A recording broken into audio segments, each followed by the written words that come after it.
My lords and ladies, good gentles all, my tale comes from past in our world.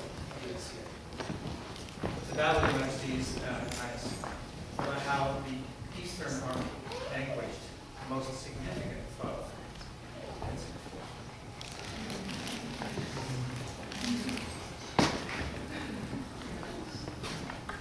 Asbjorn Gustafsson, Royal King of the East, arrived at Pennsic IV at the campsite, his royal campsite, as the sun broke out and the skies were blue and a strong breeze kept the air clean and wonderful. It's the first time that had been seen in days, and it's the last time we've seen in days again. But the sight that greeted his eyes was total disaster.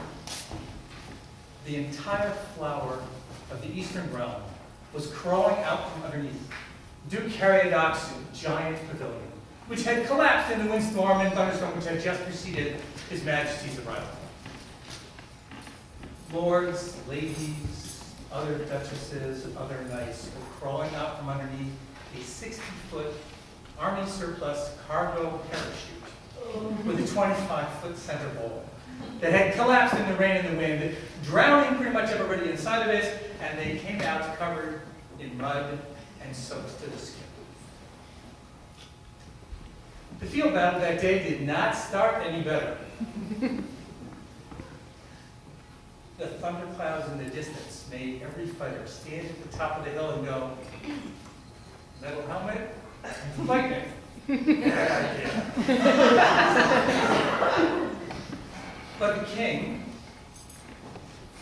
and the king in the middle, one wise, decided that there was no other place that was any safer in camp than the battlefield, and he decided to be hurt by war.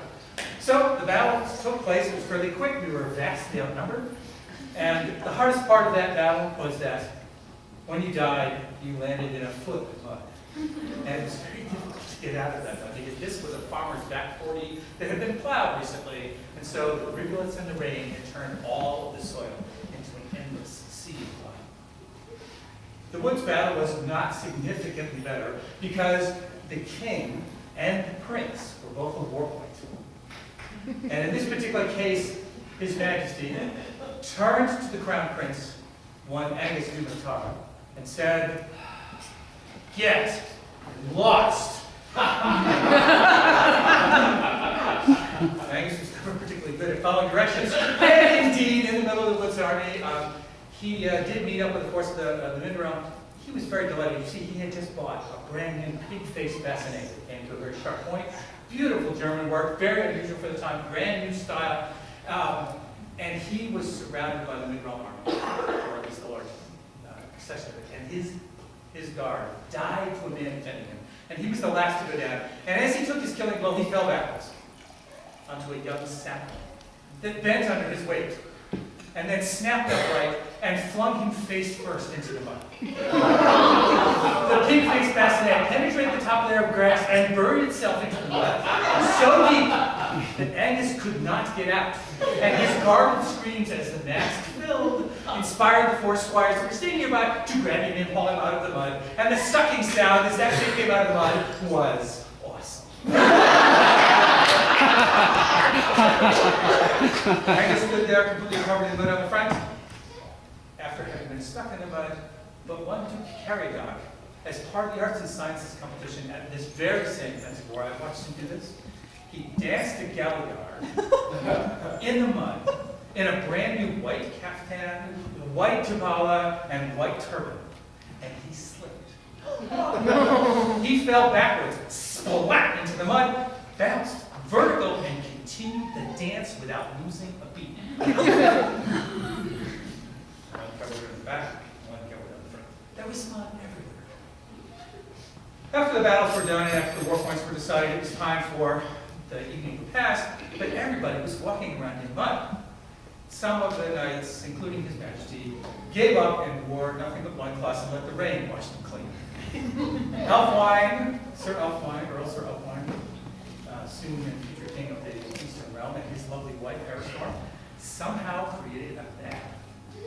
Out of half of a 55-gallon drum, some blankets and sheets, and Elfwine, who could make fire anywhere and created hot water to fill the vats. And Queen Brecca and the other noble ladies of her court were invited to. I was very lucky. I was told to go fetch Duchess Diana. So I go over to Duchess Diana, I find her over in her tent, and I say, Your Grace, you're with mud on her face and a little bit of mud left in her hair from the last time that something went spray around her. She looked up at me with these big, huge brown eyes, and she said, Just a little bit of, yes, Your Majesty, grab a clean towel and some soap and come this way. And I led her to up on Eastrealm's camp, where I saw Eastrealm organizing 4 squires with sheets to stand around the tub, facing outward, so there would be privacy for the ladies to bathe. In very short order, we had an entire court full of beautiful, clean, and happy ladies. As happens in war, it ends and it's time to go home, and the problem was that the parking lot for the vehicles was down in the lowlands. And most of the cars were now up to their axles in mud. Duke Andrew of Stowe-and-Rest, who was the autocrat of this event, previous king of the Mid-Realm, I fought for him a couple times, was in charge of getting those cars out. Now, I prefer to think that he just wrapped the chain around himself. He was a big man, strong, he just drove those cars out. But in fact, he managed to find a broken tractor that had 1 gear. First gear. No clutch, nothing else. So they dragged a 50-foot chain behind it. And he would slow down as he came up to the next car that was ready to come out of the mud. And Duke Caridoc would have the hook in his hand. And he would run up alongside the tractor, peek underneath the car, figure out where to hook it, and just as Andrew was getting to the hook of the chain was pulling, they would hook the car and they would pull it out to the driveway. And the cars would move to a parking lot some distance away. I went down, it was my turn to get my car out, and I came across Lair O'Laughlin, future king of the Eastern Realm, standing there in what was clearly his last set of clean, dry clothes. It was mud on the front side, all the way up.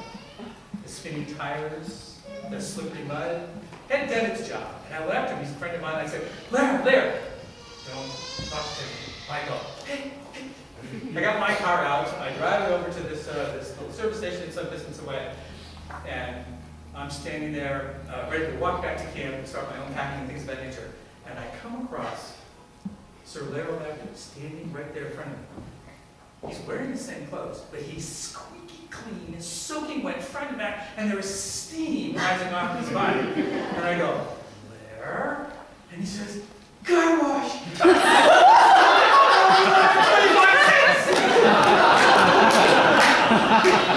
He got into his car with his 3 other companions who had done the same thing. I watched the windows fill up with fog and steam, and he drove out. And that,